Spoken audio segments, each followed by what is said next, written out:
Mga karakas, good morning. Ayan, good morning. Kamusta po tayo lahat? Bali, today is Friday. Yan, May 29. Ayan, welcome back po muli dito sa aming channel. Another day and another house improvement po para sa mga ongoing project. Ayan mga karakas, for today's video. Ayan, magbibigay po uli tayo ng update dito sa mga project. Tapos, pupuntahan ko po yung ginawan po natin dito na yung bahay, yung mga cabinet ay inanay. Tingnan natin kung ano po yung improvement, kung naibalik pa namin sa dati. So yan yung update natin dito sa phase 2. Tapos mag-update din tayo sa Garden Premier project at saka sa Anyana West project. Tapos mga karos, yung project natin dito sa phase 2 and phase 3, yan ang hinihintay dito yung mga pintor natin.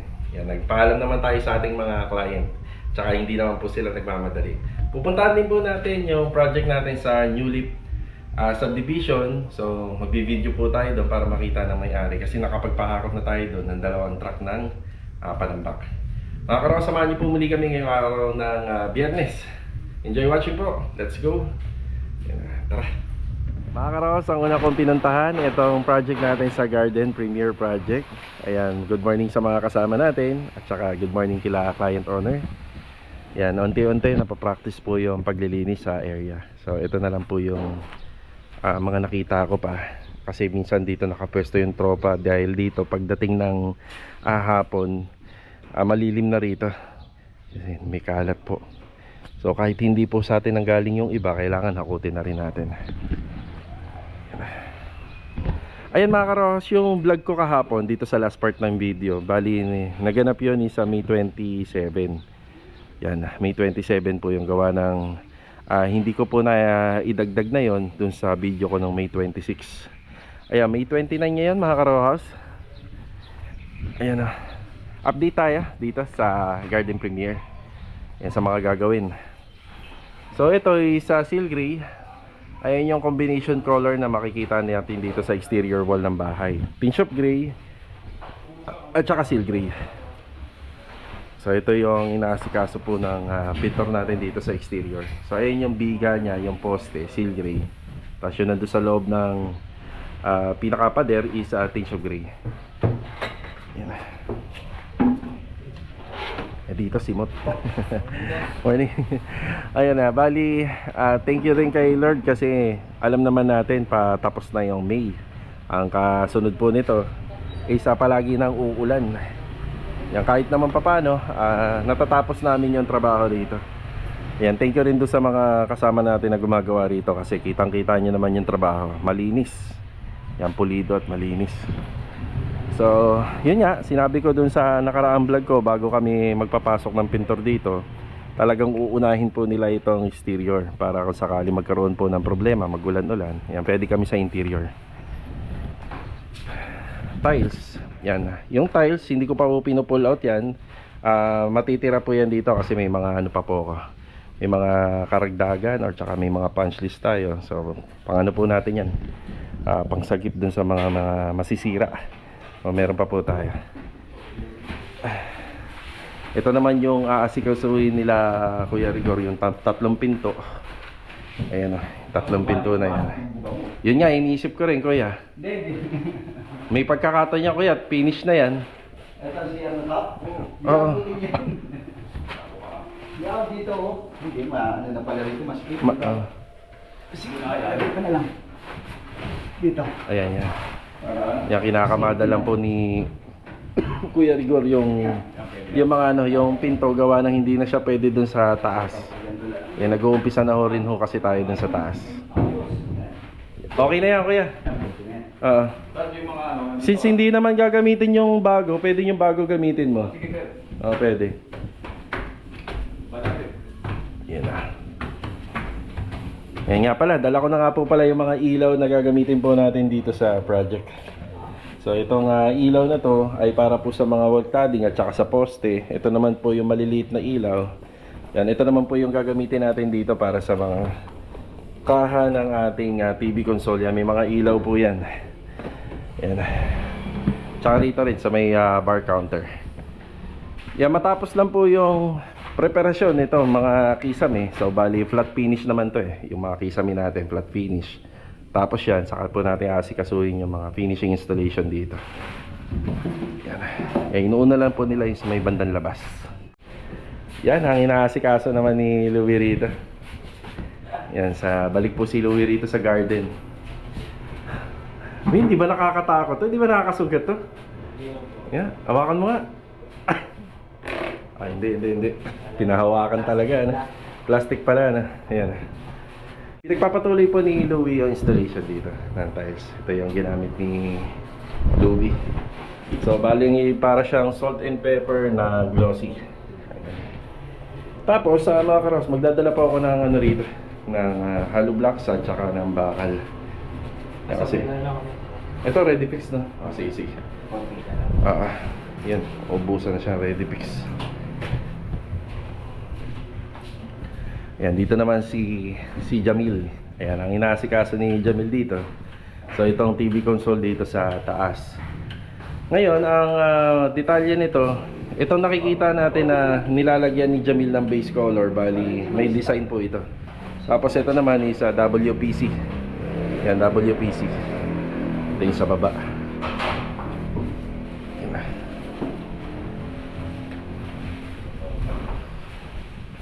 Ay, itsura rito sa labas. Yan na. Yan si Mot, pipintura. Tinge of gray, no, Mot? Yan, tinge of gray. Tapos ito isa seal gray. Tapos ito tinge of gray na. Ayan, inasikaso na rin po ito. Ayan, malinis na. Tapos ito black. Yung pinaka pasya sa nepa natin. Tsaka dito sa banda. Kakulay na po ng mga grills.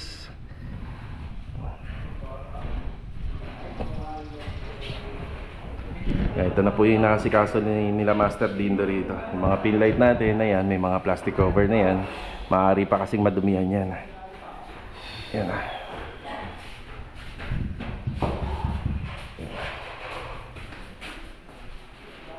May mga bintana, papakoberan po natin para hindi mamansyahan.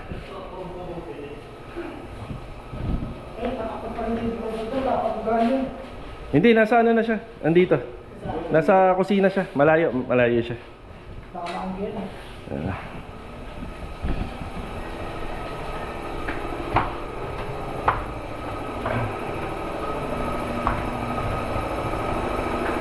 Gumagana pa naman yung compressor natin.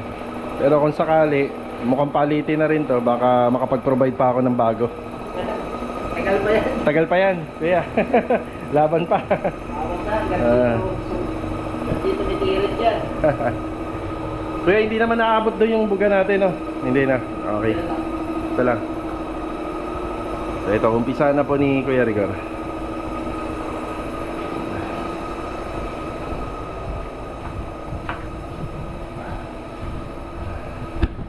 Bali mga karos, ang update nga pala rito, syempre hanggang sa matapos overall paint. Tapos bukas baka nandito si Master Jojo at saka si Bilog. Yan, ipapa-repaint at saka final retouching na po yung bubong dito sa ginawa namin sa second floor. So touch up na lang yan. Yung bubong dyan sa balcony, tsaka dito sa may bandang second floor extension. Okay naman na yun doon sa third floor, napasikaso na natin yan. Tsaka dito yung bubong natin sa corner area. Tapos ipapakabit na rin po natin yung mga pintuan ng cabinet para retouching na lang kapag naikabit. Tapos yung mga ilaw rito, yan ipapakabit na rin po natin. May mga kulang pang mga ilaw para dun sa stairs. Yan, wala pa po tayo ron. Tapos sa center light dito, yan wala pa tayo. At saka dito sa dining area. At saka rito sa balcony. Yan, bibilang pa po natin ng mga ilaw yan. At saka dito, yung pa yung kulang natin.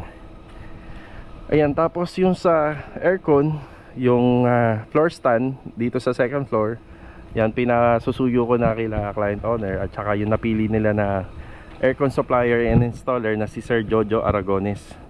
Tapos dito magkakaroon din po ng aircon dito. Ngayon ang sabi ko na lang kila client, dahil dyan po talaga ilalagay yung aircon, yung condenser nya nandiyan banda. So bibili na lang po sila dun sa installer ng aircon ng ano po, ng parang moldings. Yan, may moldings yun para maganda tingnan. Tapos yung moldings pipinturahan po natin. Ayan, ito yung update natin dito sa Garden Premier Project ngayong umaga. Ayan, habang tumatagal, lumilinis na. Bigyan ko pa nga pala kayo ng konti pang detalye sana dito. Kasi itong wall cladding na to, naka-design to para malagyan ng wall fluted panel. Yung wall fluted panel na solid, yung pang outdoor. Pero kung sakaling kaya pa ng budget nila client, yan, pwede naman po nating ihabol na lagyan. Pero sa perspective kasi, all white lang talaga siya. Yan, all white lang. Ayan, okay na muna tayo rito. May mga konti lang tayong bibilhin ngayong araw, tapos babalik tayo rito. Bali, paint materials lang yung binili natin dito. Okay na yun kuya, baka mahirapan naman ako tagalin yung tali. Dito na lang pa. Kaya pang. Salamat ha. Okay. Yan, bibili pa ako ng ready fix para kay Louie at saka paintbrush. Yung laman nitong karton, mga paint materials po yan, kagaya ng lacquer flow, maple, wood stain, epoxy ANB, ayan, masking tape. Yan, hanap po na tayo ng brush, paint brush na kulay dilaw yung handle. Kunin ko na ha. Lagpas ba ng 1,000? Lagpas eh. 9 lang. Okay. Ito. Kunin ko na ito ha. 9. Sige. Ito mga karos, ready fix. Tapos kung bibili kayo ng mga ordinary na paint brush, suggest namin yung hindi kulay pula. Itong kulay puti yung handle, or itong dilaw. Yan, mas maganda po yan.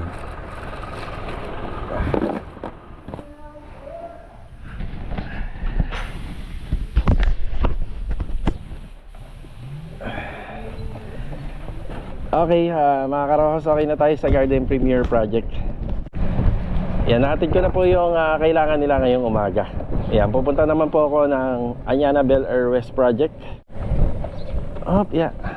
Let's go. Tara. Okay, nandito na tayo sa Anyana. Ay, si Kuya Boy. Kuya Boy, ano po to? Para saan natin to? Pagbiga po. Ayun, pabiga na po pala tayo. Ayan. Hindi ko nga pala nabanggit, yan yung mga bakal na dumating nung nakaraan. Kailan nga dumating to Kuya Boy? Araw na Miyerkules, no? Ayun, Miyerkules, yung mga bakal na additional nandyan na po. Tapos ang assignment natin dito, preparasyon. Yan, kailangan na po nating umorder na karagdagang coco lumber. Ayan, thankful kami ng client kasi dito naka-save na si client doon sa mga unang pamorma at saka unang coco lumber na dala-dala natin. Pero hindi naman nangangahulugan na wala na tayong bibilhin. So pati nga mga pamorma na pinulik board, meron tayong binili rito. Nagamit natin siya ng pangharang, tapos magagamit din natin siya sa pamorma po rito sa slab. Tapos dito mga karohas, bili tayo ng coco lumber na 2x3x10 feet, mga 25 pieces. Ito, dadagdagan namin yung buhangin namin. Madami pa to, pero magpopondo kami. Tapos ang graba, baka medyo mahuli na to, wag na muna. Tapos semento. Yan, magandang araw sa mga kasama po natin dito. Ayan, sa carpentry dito. Ayan, inaasikaso na yung mga runner. Tapos meron tayong dalawang biga na makikita po rito. Tapos yung pinaka-framing nya, ayan, meron din. So ito yung semento. Yan na lang. Tapos ito, magagamit pa po natin to. Yan, magagamit natin. Ito nga po pala yung dating TNB. Ayan, sinira na o hinasak na, dinimolish na. So dito yung entrance, papasok po sa kwarto. Yan, dito po sa may back area. Tapos ito naman po yung magiging TNB, pero magkakaroon pa yan ng extension, kukuha pa rito sa loob sa may floor area. Siya nga pala, nabanggit namin na akala namin is poste po yan. Hindi pala poste yan, nandito yung poste. Ayun o, ayun yung buhos, kita naman. Tapos makikita natin dito yung linya ng sa pinaka galing sa second floor sa TNB. Babaguhin po yan ng plumber natin, pati yung water line. So ang kagandahan nito, wala nang partition sa pagitan po ng water closet at saka ng vanity. Yan yung kagandahan. Yan. Tapos ano pang update? Sige, magpuputol ka. Puputol siya. Yan. Ito na nga po pala, may flooring, concrete flooring na tayo rito. Ito yung ibang mga panambak. Tapos nakapagpasok na rin tayo ng CHB. So ito, pwede na po natin itong pasintadahan. So meron lang tayong mga unang gagawin dito para maumpisahan po yun. Siya nga pala, dito banda magkaka-lintel beam tayo dyan, tsaka magkakaroon tayo ng maliit na poste. Yung kailangan niya. Gawa ng mag-i-extend po tayo ng pader dito para sa toilet and bathroom. So simula rito hanggang doon, yan, magpo-poste na tayo para hindi uuga yung ano natin, yung CHB laying. Tapos dito isa karagdagang coco lumber. Yan, coco lumber po, karagdagang coco lumber. So nga pala, ang ano pala natin dito mga ka-rowhouse, ang slab pala natin dito, hindi ho tayo gagamit ng steel deck dito. So ang gagawin po natin dito is conventional. Yan, conventional po yung gagawin natin dito. Yan, yan, paalala natin sa mga kasama natin. Doon, conventional yun hindi siya steel deck. Hindi steel deck. Okay, conventional. Kaya pagka conventional, mas marami po yung pamorma. Yan, mas marami po yung gagamitin natin. Kaya Sandy, conventional slab to. Hindi siya naka steel deck. Okay, ayun. Yan na, alam na po nila yun. Pagka ganun. Okay. Yan, nagamit na yung circular. Matalas na. Matalas. Yan. Yan.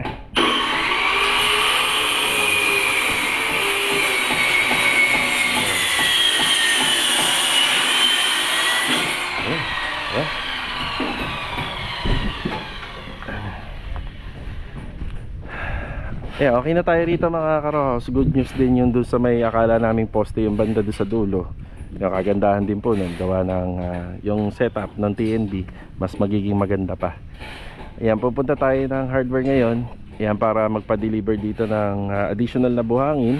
Ayan, may space pa naman dito eh. Ayan, mas maganda, meron tayo laging buhangin dito. Ayan, additional na buhangin, semento, coco lumber.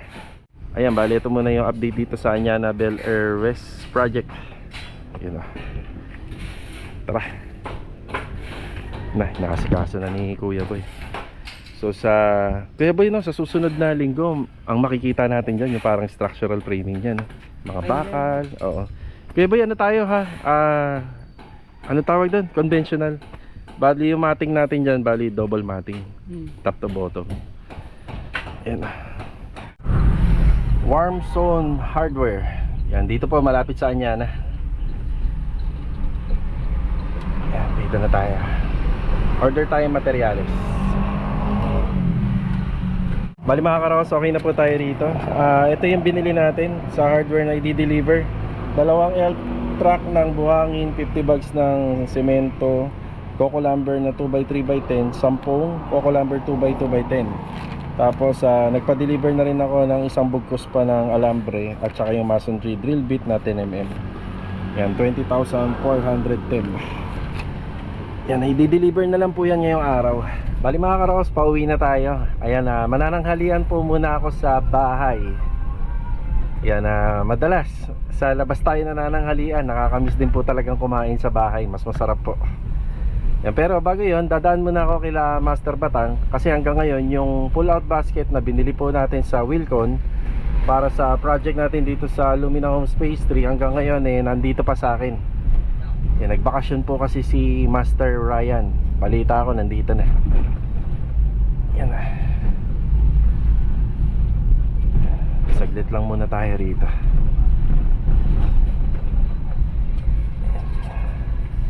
Dito na tayo kila Master Batang. Yep. Mukha na nalanghalian si paring Batang Ma'am, good morning. Ito pare. Ito sa phase 3. Ayan. Bless. Wala, yata nagawa doon. Pre, pintor na lang to, pre. Yung mga hinihintay doon. Mga pintor, halos okay. Bago ko doon kanina, nagkabit ako doon. Nag-usap naman kami ni ma'am, hindi naman sila nagmamadali. Bukas may kabit ng aircon doon, kaya nandun ako bukas. Pauwi pala sa Kaisan, Lunes nata. Sa Lunes. Okay. Diba umpisa na yun? Maumpisa na. So ito na yung pare, pull-out basket na yan. Na may cutlery. Tapos meron niyang dish pan sa ilalim. Wilcon to, no? Wilcon. Perfect kitchen. Ganda to. Malaki, no? Malaki naman kasi yung ano niya. Yan. Pare, mukhang kakapananghalian nyo lang Kaya na, pare! Hindi, sa bahay ako pre. Ano? Lalakaw. Papakalakaw. Hindi, sa bahay ako. Oh, yan.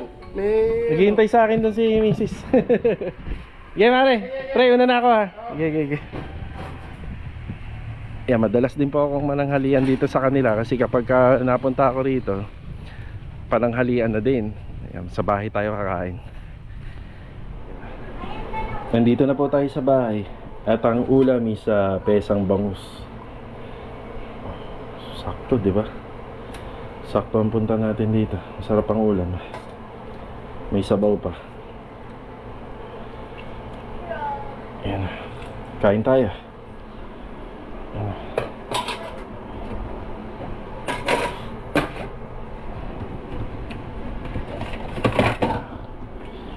Sa mga construction worker, masarap sa kanila yung sabaw. Lalo na yung yung nagbubuhos ng slab. Pag pagod na pagod yun, sabaw ang masarap na ulam.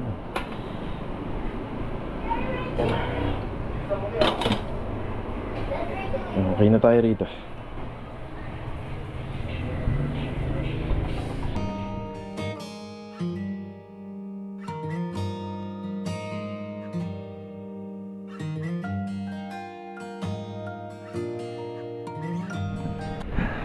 Bali ayan mga karos, nandito tayo sa New Leaf Subdivision.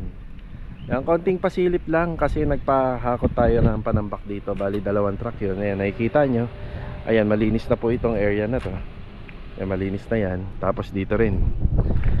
Ayan, kung matatanong nyo kung paano pag nagbalik tayo ng lupa. So ito, meron pa naman dyan. Tapos ito kasi tatabtabin pa po to.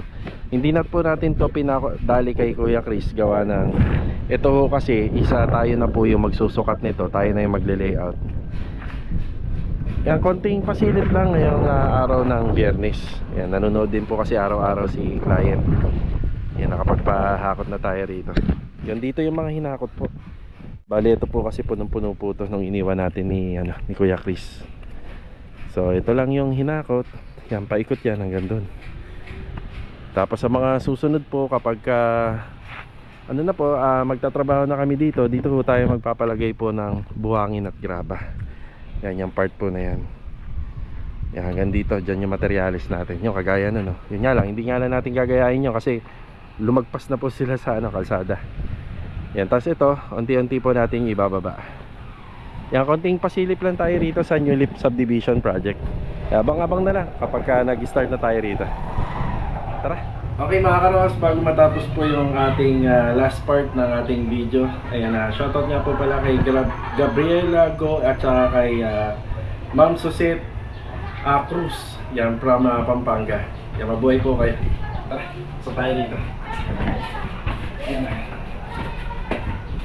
Okay, bali ito nga po pala yung cabinet na kinain po ng anay. Yung pinakali niya, pinakakaha. So ito po yun. Ngayon, ibinalik lang po natin sa original. So ito nga po pala yung mga dating pictures niya nung natapos po namin na turnover namin sa may-ari. So ipakita natin. Ayan na. So ito isa plywood na nga lang dahil ang usapan namin ni client isa assemble lang. Tapos sa pagdating dito, yan, meron po siyang pull-out basket na ganito.